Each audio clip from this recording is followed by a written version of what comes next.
কিভাবে hi hello করবেন। যেমন কেমন আছেন এটা কীভাবে বলবেন। প্রথমে সালাম নিয়ে আসসালামু আলাইকুম, কেফ আলেক, জেন, তামাম। আরও দুই তিনটা আছে, যেমন শুয়াক বারেক, কেফলুন, কেফ সা, ইত্যাদি ইত্যাদি। এগুলো হচ্ছে যে কি কেমন আছেন, ঠিক আছে, কেমন আছেন, হাই হ্যালো এগুলো বলতে হয়। কীভাবে কেমন আছেন এগুলো হচ্ছে উত্তর হচ্ছে এগুলো।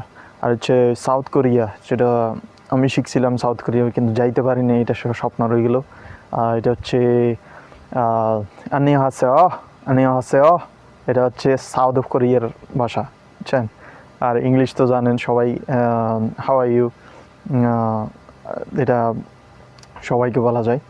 আর যেমন আর হিন্দিতে কেসা হ্যায়, দোস্ত দোস্ত ফ্রেন্ড হইলে দোস্ত বলবেন, এটা আর কি। যেটা ইউএইতে বেশি ভাষা ব্যবহার করা হয়, এখানে হিন্দি আর আরবিক, ইংলিশ, এই তিনটা ব্যবহার করা হয় বেশি, আর কি।